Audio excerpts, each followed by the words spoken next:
हलाल खोर मुस्लिम लिखिएगा तो अति पिछड़ा का सर्टिफिकेट आपको मिलेगा, और सिर्फ हलाल खोर लिख के छोड़ दीजिएगा तो महादलित हिंदू सर्टिफिकेट आपको बना के दे दे। नालबंद हैं जो घोड़े को देखते होंगे, घोड़ा को नाल ठोकते हैं। जो पमड़िया हैं वो चमड़ा बकरी खस्सी वाला काम करते हैं। अच्छा। और वो क्या बोलते हैं, मेहतर हैं इसमें।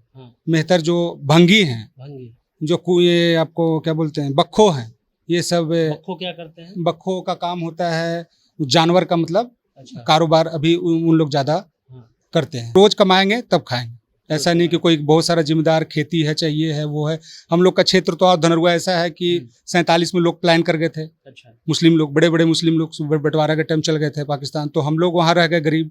तो हम लोग को क्या है कि भाई कब्रिस्तान, मजार, इमामबाड़ा वही अगोर रहे हैं अभी तक, उसकी लड़ाई लड़ रहे हैं। हमारे बिरादरी के ये शहनाई वादक के उस्ताद बिस्मिल्लाह खान थे, उनका सर नेम मतलब वो भारत रत्न तक पाए, लेकिन अपने ही क्षेत्र में हम लोग पार्टी बनाएंगे, किसी के पास दरी नहीं बिछाएंगे।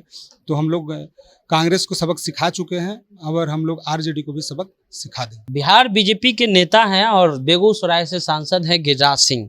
जब जातीय जनगणना की बात हुई तो उन्होंने एक दिन पहले ही कह दिया कि भाई जातीय जनगणना करना है तो मुस्लिमों को अभी कीजिए। लेकिन जब मुस्लिमों की गणना को हम लोग देखने पहुंचे, यानी एक तरह से उनका आकलन करने पहुंचे, तो इसमें एक जाति है हलाल खोर। हलाल खोर जो वही कम्युनिटी है जो हिंदुओं में एक तरह से जो दलित खास करके जो शौच का काम करते हैं, यानी शौचालय उठाने का काम करते हैं या साफ सफाई का काम करते हैं, उसी प्रकार से मुसलमानों में एक कम्युनिटी है, एक जात है हलाल खोर। हमारे साथ उनके प्रतिनिधि के रूप में मुखिया हैं। कहाँ से मुखिया हैं ये खुद बताएंगे, प्रमुख हैं माफी चाहेंगे, ये खुद बताएंगे। आप ये बताइए कि ये जो कम्युनिटी है, ये तो शब्द शायद पहली बार निकल के आ रहा होगा हलाल खोर। जो हमारे व्यूअर है वो तो जानते भी नहीं हो कि हलाल खोर है क्या है हलाल खोर। हलाल खोर ऐसा नहीं है, बिहार सरकार के डाटा में है ये हलाल खोर बिरादरी।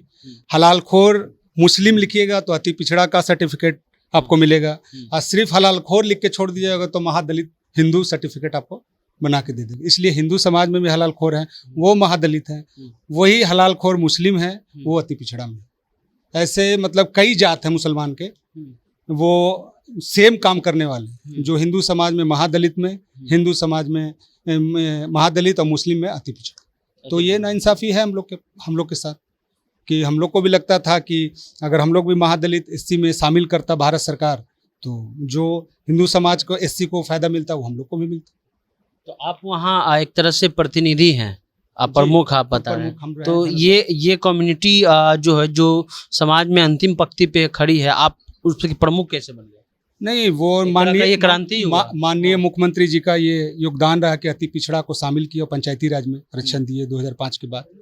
तो हम लोग वहाँ लड़े, और लड़ने के बाद सिंगल पंचायत समिति हम थे, 28 पंचायत समिति है धनरुआ प्रखंड में, सिंगल मुस्लिम हम थे, उसमें हम लड़ने के बाद 28 में हमको 22 वोट मिला था और 6 हमारे अपोजिशन को वोट मिला था। अच्छा। तो ये अपने आप एक क्षेत्र में हम काम भी कर रहे थे बेहतर ढंग से, और हम पे विश्वास करके सब भरोसा करके दिया, हमने उसके भरोसे पे खरा उतरे हम लोग। अच्छा, आपके समक्ष जातियां और कौन कौन हैं जो क्या काम करती हैं, थोड़ा उसके बारे में? मुस्लिम समाज में, मुस्लिम समाज में नालबंद हैं जो घोड़े को देखते होंगे, घोड़ा को नाल ठोकते हैं। जो पमड़िया हैं वो चमड़ा बकरी खस्सी वाला काम करते हैं। अच्छा।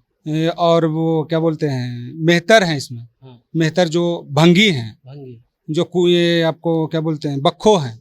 ये सब बख्खो क्या करते हैं? बख्खो का काम होता है जानवर का मतलब कारोबार अभी उन लोग ज्यादा करते हैं, जो मतलब भैंस को बाजार से, इस बाजार से उस बाजार से बख्खो लोग ज्यादा इस बिरादरी का काम। इनका प्रतिनिधित्व क्या है राजनीतिक, सामाजिक और आर्थिक रूप से बिल्कुल जीरो है, बिल्कुल जीरो। सामाजिक रूप से मजबूत है? मजबूत बिल्कुल नहीं है। जैसे वसीम भाई हमारे बताए कि रोज कमाएंगे रोज खाएंगे।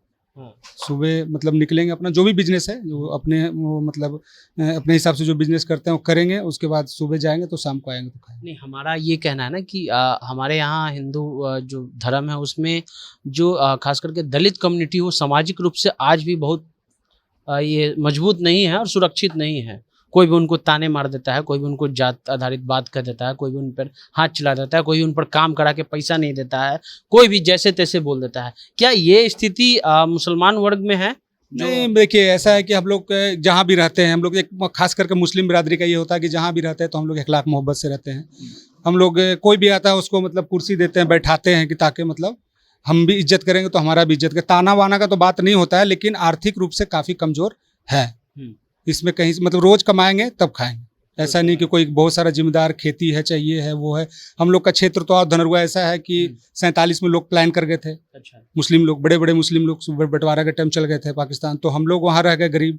तो हम लोग को क्या है कि भाई कब्रिस्तान, मजार, इमामबाड़ा वही अगोर रहे हैं अभी तक, उसकी लड़ाई लड़ रहे हैं। अच्छा, एक चीज ये हुआ कि समाज में क्या कोई बड़ा इवेंट हो या उन्हें सम्मानजनक बुलाया जाए, या एक तरह से जो प्रतिष्ठित वहाँ पे आपके क्षेत्र में जो भी हो, चाहे स्कूल कॉलेज, यहाँ में उस कम्युनिटी के कुछ लोग टीचर हैं या प्रिंसिपल हैं या नहीं हैं, कितने लोग उस कम्युनिटी से आ रहे हैं, जैसे कि आपने कलाल खोर या कुछ बताया? नहीं, हमारे अब थोड़ा सा पढ़ के मतलब एक आध दो टीचर भी बने, बड़े पोस्ट पे अभी तक नहीं गए हैं।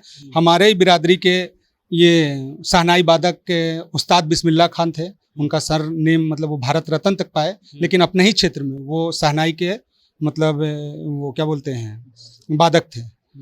और अब हमारे कम्युनिटी में जैसे पहले सिफ्टी लैटरिंग अब बन चुका है, तो अब वो उन लोग अपना कारोबार चेंज करके जैसे बाजा वगैरह देखते हैं, वो अंग्रेजी बाजा बजता है, उसमें मेरा बिरादरी अब ज़्यादा आया है। तो उसमें वही हाल है, उसमें क्या है मतलब लगन के टाइम में बजाइए, उसमें भी अब डीजे चल रहा है, तो डीजे वाला भी मतलब समझिए कि हम लोग का हकमारी हो रहा है, तो हम लोग का आदमी कुछ डीजे वाला में भी आया है। क्या मांगे हैं अपनी कम्युनिटी के लिए? कम्युनिटी के लिए यही मांग है कि नैयर भाई हमारे जो वसीम नैयर भाई हैं लड़ रहे हैं पसमानदा के लिए।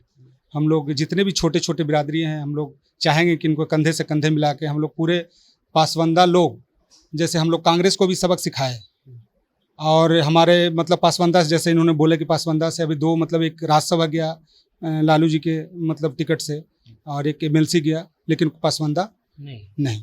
तो हम लोग कांग्रेस का भी काम मतलब सबक सिखाने को किया है। अगर हम लोग जैसे वसीम भाई बोले कि हम लोग पार्टी बनाएंगे, किसी के पास दरी नहीं बिछाएंगे, तो हम लोग कांग्रेस को सबक सिखा चुके हैं, और हम लोग RJD को भी सबक सिखा देंगे। ठीक है, तो क्या नाम बताया सर? मोहम्मद शाहिद, पूर्व प्रमुख धनरुआ। मोहम्मद शाहिद हैं और धनरुआ के प्रमुख हैं। लेकिन एक चीज़ बहुत स्पष्ट निकल के आ रही है कि जो चीज़ पर कभी बात नहीं हुआ, जो विषय पर कभी बात नहीं हुआ, जातीय जनगणना के बाद एक तरह से वो सारी चीज़ें निकल के आ रही हैं जो बरसों से दबी हुई थी। और जातीय जनगणना जो पार्टियां करा रही हैं, जो राष्ट्रीय जनता दल और जनता दल यू जो आगे फ्रंट फुट से बैटिंग कर रही हैं, हो सकता है कि भविष्य की राजनीति में कहीं इसका नुकसान उन्हीं को ना हो जाए, क्योंकि जब ये आबादी निकल करके आएगी तो ये अपना हक मांगेगी। अगर आप उसको हक नहीं दीजिएगा तो आपसे पलायन करके दूसरी जगह या अपना संगठन बना करके जो है एक तरह से वो राजनीतिक, सामाजिक और आर्थिक रूप से आगे बढ़ सकते हैं। तो ये जातीय जनगणना का साइड इफेक्ट है कि आज हम 2 साल के पत्रकारिता के क्षेत्र में शायद ये पहली बार हमको पता चला कि मुसलमानों में इतना एंगल और भी है, इस एंगल पे कभी बात हुई नहीं थी। जनता जंक्शन आप देख रहे हैं, सनी नाम है हमारा। वीडियो पसंद आए तो चैनल को सब्सक्राइब करना नहीं भूलिएगा। मिलते हैं अगले वीडियो में, धन्यवाद।